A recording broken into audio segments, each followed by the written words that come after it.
The debate is over. OnlyFans is done.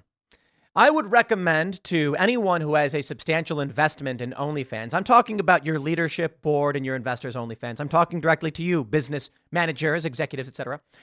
You better take that money and invest it somewhere else, because we have these AI porn girlfriend websites that are going viral. The story from the New York Post is about a guy who spends $10,000 a month on AI girlfriends.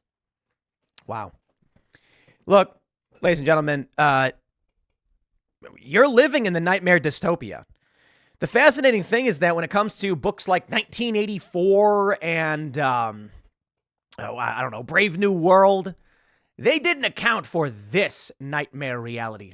Or maybe they did, I don't know. But what you're looking at on the screen is something called Candy.ai.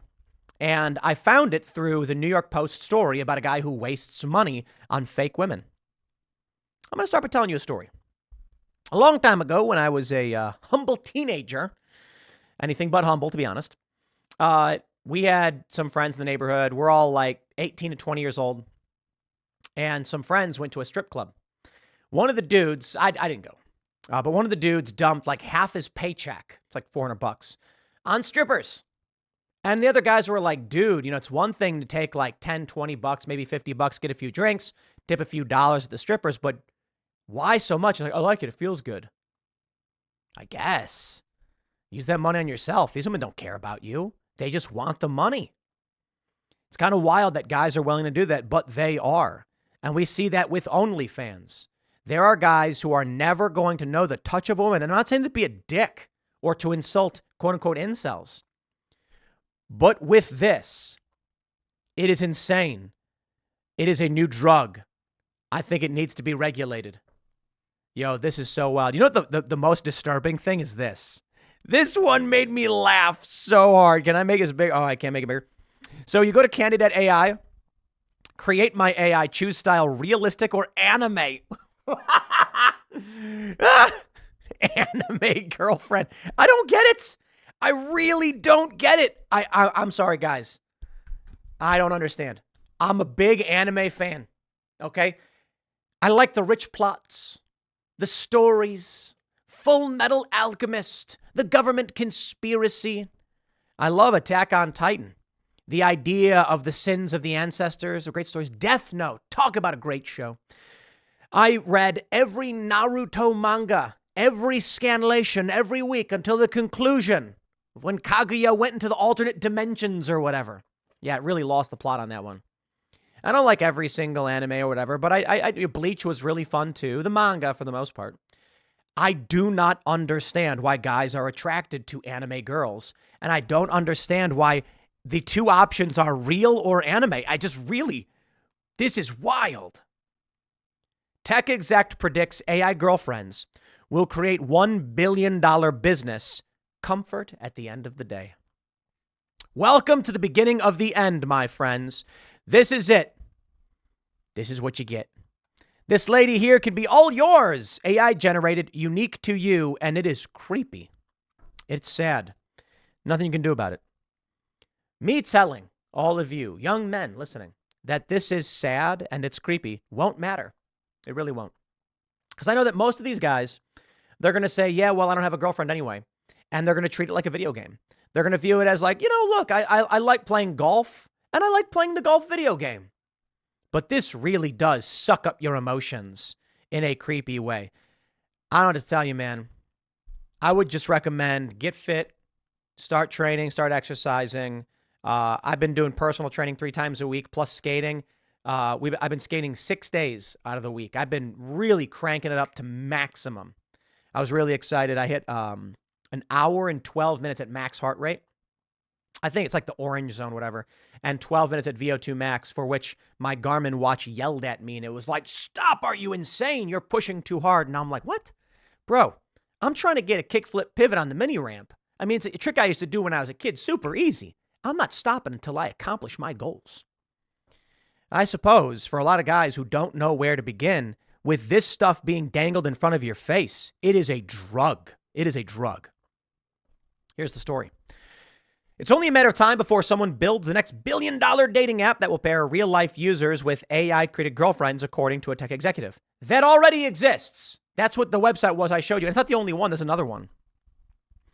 Greg Eisenberg, CEO of Late Checkout, wrote a blog post on X in which he shared that he met a man in Miami who admitted to me that he spends $10,000 a month on AI girlfriends. Bro, why? Who's getting that money? Should just talk to ChatGPT and stick a picture next to it or something. That's crazy. I thought he was kidding, Eisenberg wrote. But he's a 24-year-old single guy who loves it. You know what's really funny? I want to point this out too, because this will surprise no one. When you go to the Candy.ai website, like every single AI girl has massive knockers. Like, not surprising. Guys like boobs. When Eisenberg asked him what he loved about it, the Miami man is quoted saying, "Some people play video games. I play with AI girlfriends." Very different, dude. Eisenberg said that he was told by the man, "I love that I could use voice notes now with my AI girlfriends. I get to customize my AI girlfriend," the man told Eisenberg. "Likes, dislikes, etc. It's the comfort at the end of the day." The Miami man stated his preference for two websites, Candy.ai and Cupid.ai. So here's another woman. This is completely fake. Creepy. Candy AI bills itself as the ultimate AI girlfriend experience that offers virtual companions for immersive and personalized chats. Cupid AI says that it uses AI algorithms to generate virtual and fictional characters or companions with whom one can communicate through voice notes. It's kind of like dating apps. You're not on only one. Eisenberg said that he was left speechless by the encounter and predicted that someone will build the AI version of Match Group and make $1 billion. Match Group is the parent company of Tinder, Match.com, Hinge, OkCupid, Plenty of Fish, etc. All these AI girls, dude. AI girlfriend, right there, just waiting for you. I want you to understand something. Each and every one of you that has used this service or similar. When you look at this photograph and you see this woman, or here you go. You see this busty woman smiling and looking at the camera. I want you to imagine what this really is. A gigantic black demon. Shadows. Snarling teeth. Tentacles.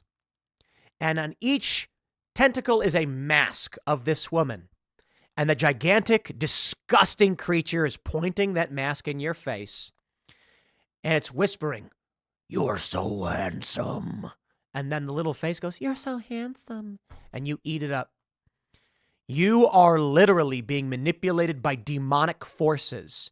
You are being pulled by demons into the depths of hell. And I mean that figuratively, and I mean that literally. It's going to be funny when the left is like, "Tim's got a problem with AI girlfriends. He thinks they're demonic." Yeah. I do. I think men and women should be companions. I think that guys should meet girls. And I am going to stress this point to no end. The guys say, it's too hard these days. There's too many pitfalls. You can't do this. You can't do that. I'm sorry. I don't accept excuses. You can believe and live however you want. I'm not going to tell you what to do. You can tell me I'm wrong all day and night. You can comment and say, "Tim, you're wrong. We like this." That's fine. By all means, go ahead and do so. But I will tell you the way I see the world. And you may disagree because I am not the arbiter of truth and morality. But I will tell you this. The world is hard. It will always be hard. In fact, it will get harder. And the measure of success is your willingness to stand up and resist and push back against the onslaught. All of you guys, you anime fans, guys who really love anime girls and anime waifus, I guess, I will translate this into language you can understand. You are but a humble Saiyan warrior fighting for your life. And Vegeta has fired a final flash in your direction. Or is that Big Bang? I don't know which one. I guess it puts his hands together like that. And I want you to understand, as that energy beam is flying towards you, you think to yourself, wow, I'm going to have to block or deflect this. And that's going to be very hard. Now, I want you to imagine you're watching Dragon Ball Z or Super, if you're watching the latest anime trends. Actually, haven't seen that show in a while. What would you be interested in watching a show where Goku, facing a powerful energy blast, went, "Whoa, this is too hard," and then flew away? You'd be like, what? No, we like these shows because, I'll tell you why I like Dragon Ball Z.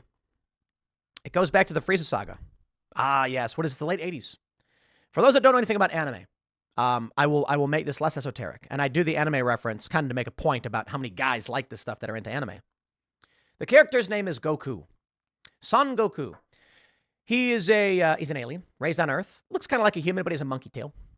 And this is the most popular anime of all time, basically, Dragon Ball. You go to Japan and there's like Goku statues, basically. So Goku trains and becomes strong. Frieza is this great evil emperor, basically. He's got a big army and he conquers and destroys planets. And Goku is desperately fighting for his life, using all of his strength and struggling. And then in an act of utmost cruelty, Frieza sees Goku's friend, a human named Krillin, grabs him using telekinesis and blows him up, killing him instantly. And Goku snaps, becoming so blinded with rage that this man has just killed his best friend that he becomes what's called a Super Saiyan. That's right. Vegeta, who is another Saiyan, the Prince of Saiyans, is offended, but he is the highest class of genetic superiority. He should be a Super Saiyan. But you see, it was the passion to defend his friends and his family that gave Goku the strength to defeat Frieza. Aren't these stories funny? This is why I like anime. Because the narrative tends to be that there is some kid who has to overcome the utmost hardship to survive and to win. I'll give you another example. This is why these stories resonate with young people. For those that are not into anime, I want this to be, your takeaway from this. Why are there so many guys that like watching these shows? Some of them are dumb, don't get me wrong. But there's one show that I've praised, and it's called Black Clover. And it follows a similar story. A story that I think is great for kids to learn. There is a young boy named Asta in a world of magic. Many people will one day have a grimoire, a book, appear before them, and then they get access to the book's magic spells. And there's one guy who has like this rare ultimate wind book, and he's like the legendary, every whatever years or whatever. I don't know what the story is, something like that. Asta has no magic. None. And he tries, but he's just an ordinary kid, and he'll never be a magic knight, and he'll never get to rise above. So what does he do? He trains himself physically to the point where he becomes so powerful that when he decides to enter the magic, it's like magic tournament or something, to like try out to become a knight, they're all shocked, like, he's got no magic. He's wasting our time. And I'll keep it really simple because there is like an anti-magic element. There's like a thing in it. But basically, in his first battle, he's supposed to do battle with this other guy with magic powers, and he has none. The fight starts, and there's a bang, and he smacks the guy so fast and so hard, the other guy slams into the wall, and the match is over instantly. Here's the point of that story, and why a lot of young guys like anime. Because Asta had no power. He was mocked and belittled. He was told he would never amount to anything.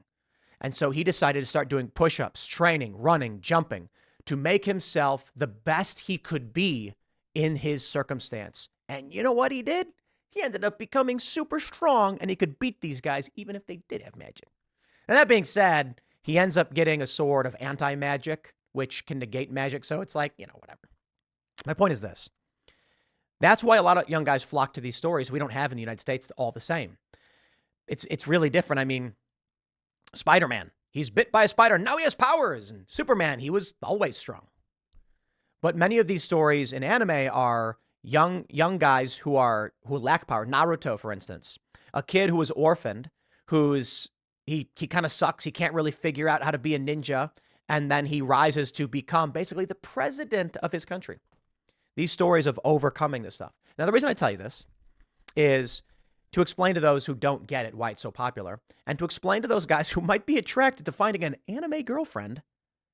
Would you really want to watch a show where Naruto is this whiny loser who never gets strong and then says, "This is too hard, I give up"? It's ridiculous. Black Clover, Asta's like, "I have no magic, so I give up." And then you watch a show about a dude who just, sheaths wheat or reaps wheat or whatever. No, You want to watch a story about that person who says, I know it's hard. I will never give up. Nothing will stand in my way. Those are the stories we like. Now we have this ridiculous, disgusting trend. I think it's awful. I think it's absolutely awful. And you've got people who say, it's just too hard. Okay. Go watch your show and idolize people who are like, it's too hard, I give up. Or you can embody these stories that were meant to inspire you so that you can right now start doing push-ups, start doing crunches, start training in whatever way you can, start going for walks, start eating healthy, and then you can embody that story and be the best possible person of your circumstance. There is no excuse to not be your best self, to be the best version of what you can be. Maybe you're poor. Maybe you can't afford good food. Maybe your clothes are tattered. Maybe you are dirty. Maybe you're homeless.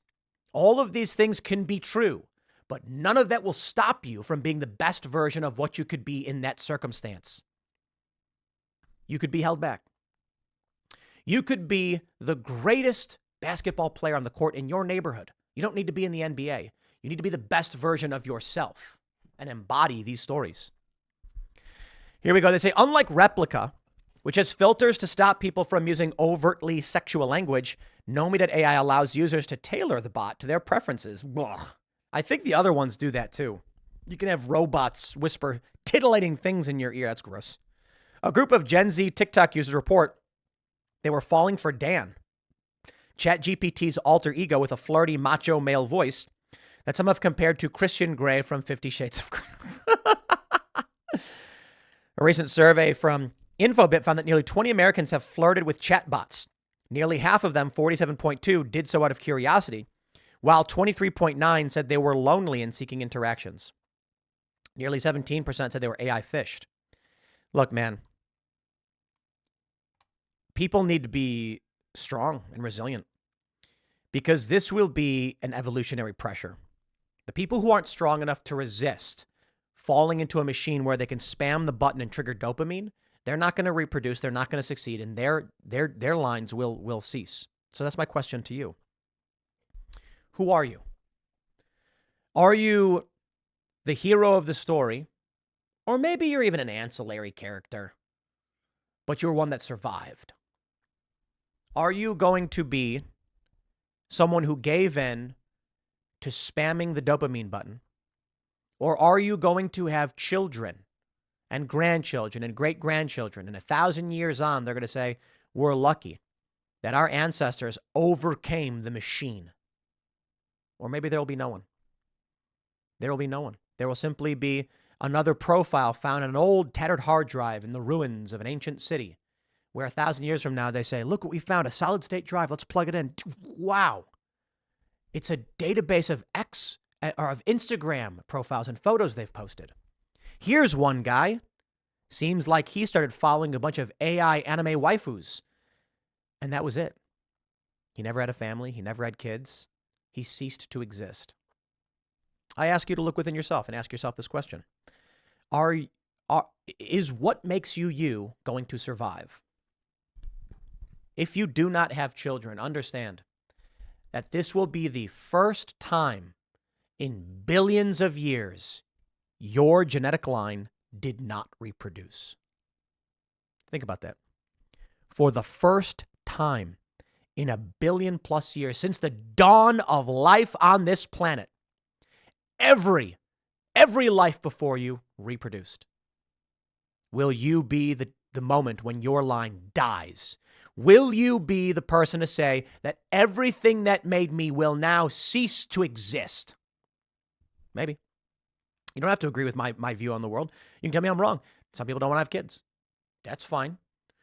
The people who don't want to have kids remove themselves from the gene pool and will shape the future in a different way. But I think of it in a similar way to how Abraham Lincoln said, I will not let the Union fall. Not on my watch. It is now your watch. The life within you has been handed down to you, going all the way back billions of years to the first self-replicating protein in a pit of primordial slime that was struck by lightning and volcanic ash fell on top of it. Or whatever happened.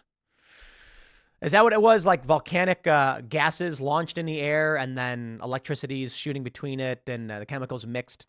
landed in a pool of water, and then these proteins started self-replicating very slowly.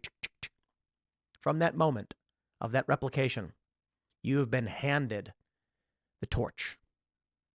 Will you snuff it out, or will you ensure that it is passed down to the next line?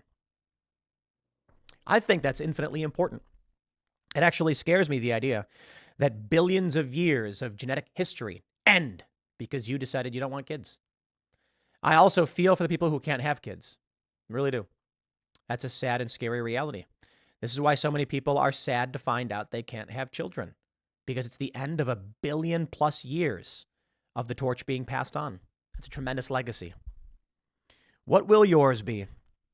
Sitting in your room with the lights off, talking to a computer demon machine saying, "I love you," but filtering that disgusting machine voice into some anime waifu that titillates you and satisfies your needs? Or will you resist the drugs, the digital drugs? It's up to you. I'll leave it there. Next segment's coming up at 6 p.m. on this channel. Thanks for hanging out, and I'll see you all then.